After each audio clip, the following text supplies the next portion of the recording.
आप सभी का अपने YouTube चैनल हर सिद्धि एक दिशा शून्य से सृजन की ओर में स्वागत है। अभी हमास और इजराइल के बीच में युद्ध चल रहा है। ये युद्ध 6 अक्टूबर को शनिवार को हुआ था।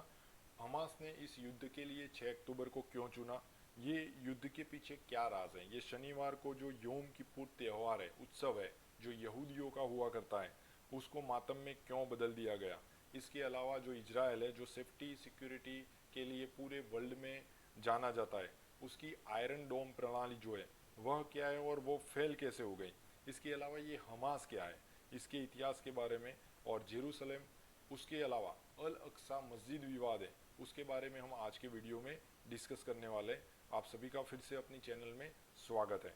हमास ने 6 अक्टूबर क्यों चुना, इसके बारे में अगर हम बात करें तो 6 अक्टूबर को यहूदियों का पवित्र त्यौहार था योम किपुर, जिसकी छुट्टियां चल रही थी। ये योम किपुर के बारे में अगर हम ज़्यादा जाने तो इसको न्याय के दिन के नाम पर, एवं इसका जो योम किपुर का जो अनुवाद होता है वह होता है प्रायश्चित के दिन, उस रूप में किया जाता है। यह जो है वो मध्य यूरोप में अश्केनाजी यहूदियों में इसे योम किपर के रूप में लिखा और उच्चारित किया जाता है। सभी यहूदी अनुष्ठानों की तरह योम किपुर को 2 दिनों तक चलता है, क्योंकि यह सूर्यास्त से शुरू होता है और अगली शाम को समाप्त होता है जब शाम ढलने लगती है।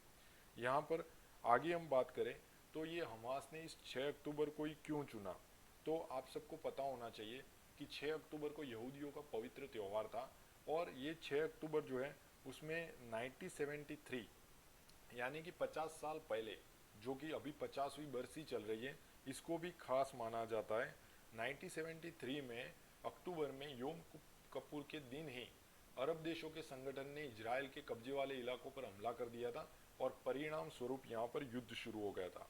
6 अक्टूबर 1967 की बात करें तो 6 अक्टूबर 1967 में 6 दिवसीय युद्ध हुआ था, जिसमें गोलान हाइट्स, सीनाई और इजराइल के कब्जे वाले अन्य क्षेत्रों तक ये सीमित था।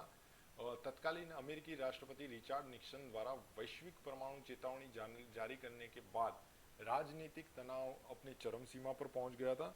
यह युद्ध जो है वो 2 सप्ताह तक चला था, एवं इस युद्ध में 20,000 लोगों की जान चली गई थी, लेकिन अंत में यहाँ इजराइल की जीत हुई थी। 6 अक्टूबर 1967 के बारे में और जाने तो ये वही दिनों की याद दिला रहा है जो ये 6 अक्टूबर को लास्ट शनिवार को जो हुआ था। वो शनिवार का जो हमला है वही हमला हमास के द्वारा जो 1967 में किया गया था उसके साथ बहुत सारी समानताएं हैं। इस हमले को उसी दिन किया गया है जब इजरायली अपनी पवित्र छुट्टी मनाने की तैयारी कर रहे थे, और इस हमले में 300 से ज़्यादा लोग मारे गए, जिसमें ये योम किपुर जो उत्सव है वो शोक में बदल गया है। आप सबको ये पता होना चाहिए कि ये हमास जिसने इजराइल पर हमला कर दिया है, ये हमास क्या है। तो हमास एक पैलेस्टाइन का सबसे बड़ा आतंकवादी समूह है, जिसकी स्थापना 1987 में गाजा और वेस्ट बैंक पर इजरायली कब्जे के खिलाफ फिलिस्तीनी विद्रोह के दौरान की गई थी। याद रखिएगा कि हमास जो है वो पैलेस्टाइन का सबसे बड़ा आतंकवादी समूह है, और इसकी स्थापना 1987 में गाजा और वेस्ट बैंक पर इजरायली कब्जे के खिलाफ फिलिस्तीनी विद्रोह के दौरान की गई थी। इसमें साल 2007 में चुनाव जीतने के बाद इसने गाजा पर भी कब्जा कर दिया था। इजराइल को नष्ट करने की इसने कसम खा रखी है, और हमास को अमेरिका, ब्रिटेन और अन्य देशों ने आतंकवादी समूह के नाम पर घोषित किया हुआ है। अगर विवादित क्षेत्रों के बारे में बात करें तो 2 हिस्से याद रखना, गाजा और दूसरा है वेस्ट बैंक। गाजा, जिसे गाजा पट्टी भी कहा जाता है, लगभग 2 मिलियन फिलिस्तीनियों का ये घर है। उनमें से कई स्वतंत्रता संग्राम के दौरान इजराइल से विस्थापित हुए थे। और दूसरा है वेस्ट बैंक। वेस्ट बैंक जो है वो इजराइल के पूर्व में स्थित है, और यहाँ करीब 30 लाख फिलिस्तीनी रहते हैं, उनमें से अधिकांश मुस्लिम अरब है। ये वेस्ट बैंक जो है वो यहूदी पवित्र स्थल भी है। और इस वेस्ट बैंक में पूर्वी जेरूसलम की बात करें तो जेरूसलम जो है वो एक खुद म खुद अपने आप एक विभाजित और विवादित शहर भी है। 1948 के अरब इजराइल युद्ध ने इसे 2 भागों में विभाजित कर दिया था। इजराइल ने पश्चिमी हिस्से और जॉर्डन के पूर्वी हिस्से को नियंत्रित किया। 1967 के 6 दिवसीय युद्ध में इजराइल ने पूरे शहर पर कब्जा कर लिया था। हालांकि इसका स्वामित्व अभी भी विवादित है। इजरायली अधिकारी इसे इजराइल की अविभाजित राजधानी भी मानते हैं। दूसरा एक विवाद है अल अक्सा मस्जिद विवाद। ये अल अक्सा मस्जिद विवाद जो है उसमें अल अक्सा मस्जिद को इस्लाम में तीसरा सबसे पवित्र स्थल माना जाता है। यहूदी भी इसे पवित्र स्थल मानते हैं।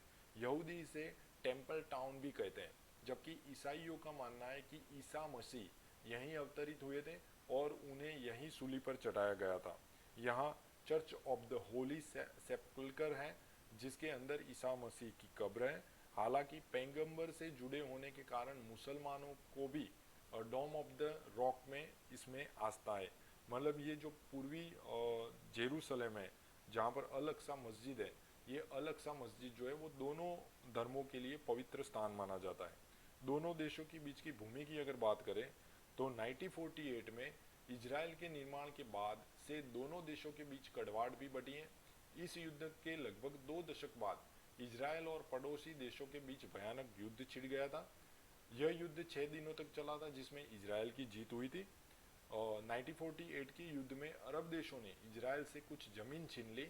इजराइल बदला लेने की फिराक में था, लेकिन 1966-67 के युद्ध में उसे इसका मौका मिल गया। युद्ध इजराइल और सीरिया के बीच था, लेकिन सीरिया में मिस्र, जॉर्डन, इराक और लेबनान भी शामिल हो गए।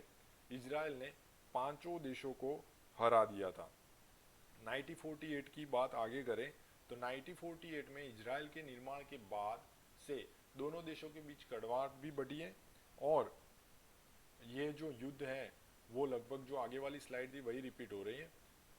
उसमें आगे बढ़ते हैं तो आगे जो है वो है भूमि यहूदियों और अरबों के बीच विभाजित की गई थी। जो भूमि है वो यहूदी और अरबों के बीच में विभाजित की गई थी। द्वितीय विश्व युद्ध के बाद संयुक्त राष्ट्र, मतलब जो अब संयुक्त राष्ट्र यूएन है, एक प्रस्ताव लेकर आया जिसने दोनों देशों को अलग कर दिया। इसके बाद इजराइल एक स्वतंत्र देश के रूप में अस्तित्व में आया। 1947 में इस ब्रिटिश राज क्षेत्र को 2 भागों में विभाजित कर दिया गया था। इनमें से एक को अरब क्षेत्र और दूसरे को यहूदी क्षेत्र माना जाता था। जिन क्षेत्रों में यहूदियों की संख्या अधिक थी उसको इजराइल में चले गए, और जिन क्षेत्रों में अरब बहुसंख्यक थे वे फिलिस्तीन में चले गए, जिसको हम पैलेस्टाइन भी बोलते हैं। तीसरा था जेरूसलम, जिसके बारे में कई सारे मतभेद थे। अब हम बात करेंगे कि इजराइल अस्तित्व में कब आया। इजराइल जो है वो 14 मई 1948 को संयुक्त राष्ट्र और दुनिया की नज़र में पहली बार इजराइल का जन्म हुआ, और इसी दिन इतिहास का पहला अरब इजराइल युद्ध भी शुरू हुआ था। याद रखना, अरब इजराइल युद्ध और इजराइल का जन्म जो हुआ वो 14 मई 1948 में हुआ था।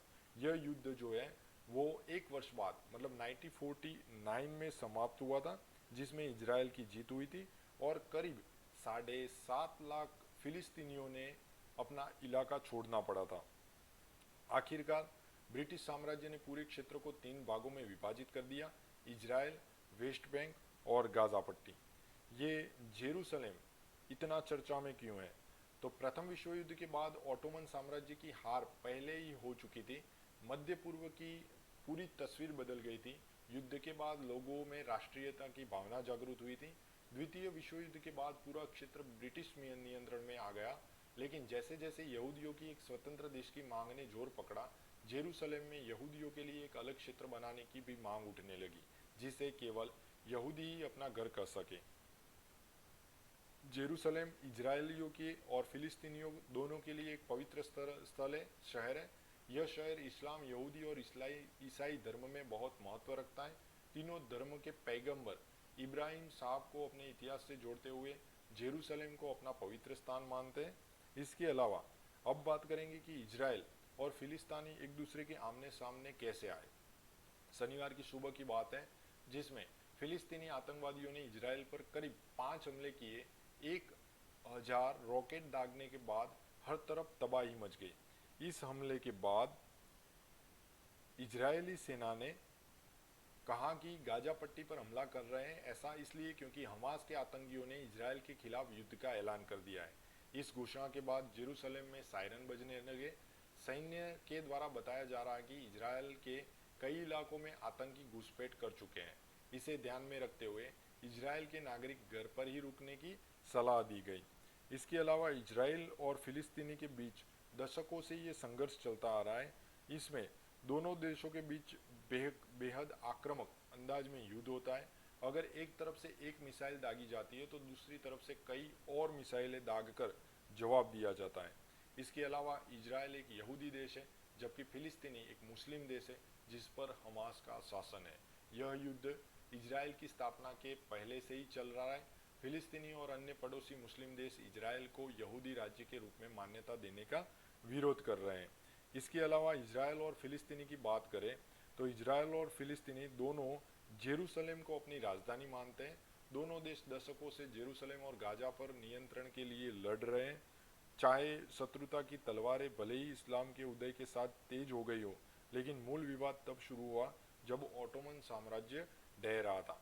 अब इसके साथ एक प्रश्न ये भी होगा कि अब तक ये इजराइल फिर सेफ क्यों था, ये युद्ध क्यों नहीं हो रहा था।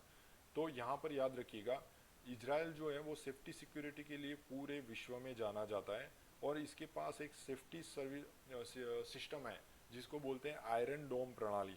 ये आयरन डोम प्रणाली जो है वो इजराइल ने राफेल एडवांस डिफेंस सिस्टम पर लक्षित रॉकेट हमलों का मुकाबला करने के लिए अमेरिका के सहयोग से विकसित किया हुआ है। इजराइल 2011 से इस प्रणाली का उपयोग कर रहा है। इजरायली सेना और सरकार का दावा है कि आयरन डोम दुनिया की सबसे उन्नत वायु रक्षा प्रणाली है और इसकी सफलता दर 90% तक है। और हमास ने क्रूड रॉकेट प्रौद्योगिकी विकसित की है, जिसमें स्वयं के क्रूड रॉकेट प्रौद्योगिकी से वो रॉकेट बना रहे हैं। हालांकि हमास द्वारा लॉन्च किए गए रॉकेट उन्हें रोकने के लिए दागी गई तामीर मिसाइलों की तुलना में बहुत ही सस्ते हैं। इसके अलावा इजराइल के लिए आयरन डोम का मूल्य इसकी लागत से कहीं अधिक है। इसने कई बार खुद को अप्रभावी और जीवन बचाने वाला साबित भी किया हुआ है। यह जो है आयरन डोम प्रणाली, उसके नामकरण की बात करें तो नामकरण में आप याद रखना कर्नल एस, जो टीम थी वो कर्नल एस ने इस आयरन डोम प्रणाली का नाम दिया था, जिसमें सबसे पहले एंटी कासम ऐसे नाम दिया गया था, लेकिन जो उनको समस्याग्रस्त लग रहा था उसके बाद उनकी पत्नी के साथ चर्चा करने के बाद उन्होंने मिसाइल के लिए तामीर नाम उनको सूझा था और सिस्टम जो था उसके लिए नाम रखा था गोल्डन डोम। लेकिन अगले रविवार को जब तामीर को मंजूरी दे दी गई, जो मिसाइल थी उसका नाम तामीर रखा था और जो सिस्टम था उसका नाम गोल्डन डोम था। लेकिन गोल्डन डोम जो नाम था वो थोड़ा सा दिखावटी भी माना जा सकता था, इसीलिए इन्होंने इसका नाम चेंज करके आयरन डोम कर दिया था। इसके अलावा ये आयरन डोम कैसे काम करता है, तो ये एक वायु रक्षा प्रणाली है जो 3 मुख्य भागों में बटी हुई है। पहला भाग होता है रडार, दूसरा होता है लॉन्चर और तीसरा होता है कमांड पोस्ट। रडार जो है वो फिक्स करेगा कि जो सामने आने वाली चीज़ है वो दुविधाजनक है कि नहीं। अगर आ रही है तो लॉन्चर तुरंत रॉकेट लॉन्च कर देगा, मिसाइल लॉन्च कर देगा और सामने वाली जो मिसाइल्स आ रही है उनको नष्ट कर देगा। अगर सिस्टम को खतरा लगता है तो आयरन डोम रॉकेट इंटरसेप्टर मिसाइलें से हमला कर देती है। विशेष विवरण की बात करें तो इसकी रेंज जो है वो 70 किलोमीटर यानी कि 43 माइल से लेकर 155 माइल तक ये मुकाबला कर सकती है। और आयरन डोम प्रणाली जो है वो प्रतिकूल मौसम में भी अच्छे से काम करती है। आयरन डोम प्रणाली कैसे काम करती है उसके बारे में बात करें तो इसमें 3 केंद्रीय घटक होते हैं, जिसमें डिटेक्शन और ट्रैकिंग रडार होता है। यह जो है वो आईडीएफ द्वारा बनाया गया है, सहायक कंपनी एल्टा और आईडीएफ द्वारा बनाया गया है। युद्ध प्रबंधन और हथियार नियंत्रण जो है वो राफेल के लिए नियंत्रण केंद्र एक इजरायली सॉफ्टवेयर कंपनी एम्प्रिस्ट सिस्टम द्वारा बनाया गया है। आयरन डोम द्वारा प्रयुक्त इंटरसेप्टर मिसाइल का एक उदाहरण, मिसाइल फायरिंग यूनिट ने तामीर इंटरसेप्टर मिसाइल लॉन्च की, जो उच्च गतिशीलता के लिए इलेक्ट्रो ऑप्टिक सेंसर और कई स्टीयरिंग फिन से लेस है। मिसाइल का निर्माण राफेल द्वारा किया गया है और एक सामान्य आयरन डोम बैटरी जो है उसमें 3-4 लॉन्चर, मतलब एक लॉन्चर में 20 मिसाइलें हुआ करती हैं। इसके अलावा आप आयरन डोम के बारे में बात करें तो ये जो सिस्टम है वो सिस्टम रडार को EL/M 2084 कहा जाता है। जो सिस्टम का रडार है उसका नाम है EL/M 2084। ये रॉकेट के प्रक्षेपण का पता लगाता है, रॉकेट कहाँ से प्रक्षेप हो रहा है उसका पथ का ट्रैक करता है। BMC रिपोर्ट के लिए डेटा के अनुसार प्रभाव बिंदु की गणना करता है। इस जानकारी का उपयोग वह निर्धारित करता है कि लक्ष्य निर्दिष्ट क्षेत्र के लिए खतरा है या नहीं। केवल जब वह खतरा निर्धारित हो जाता है तो अनुमानित प्रभावी क्षेत्र तक पहुंचने से पहले आने वाले रॉकेट को नष्ट करने के लिए इंटरसेप्टर मिसाइल दागी जाती है। यह सारा काम जो है वो सिस्टम के रडार के द्वारा किया जाता है। आयरन डोम वर्तमान में तामीर मिसाइलों का उपयोग करता है। दूसरी ओर जिस सिस्टम से मिसाइल लॉन्च की जाती है उसी को ही लॉन्चर बोला जाता है। ये लॉन्चर जो होते हैं वो दो प्रकार के होते हैं, एक होता है स्टेशनरी और एक होता है मोबाइल स्टेशनरी। एक स्थान पर लगा हुआ सिस्टम होता है और मोबाइल को एक स्थान से दूसरे स्थान पर ले जाया जा सकता है। मिसाइलें सीधे हवा में दागी जाती हैं, फिर यह अपना लक्ष्य खुद ढूंढ लेती है और दिशा भी बदल सकती है। यह इंटरसेप्टर रॉकेट को हवा में ही नष्ट कर देता है, जबकि पूरी प्रक्रिया की निगरानी कमांड पोस्ट से की जाती है। यह जो था वह अपना अभी का जो वीडियो था वो इजराइल और हमास के बारे में था। आप सबको और आप सभी का ये वीडियो देखने के लिए बहुत बहुत धन्यवाद।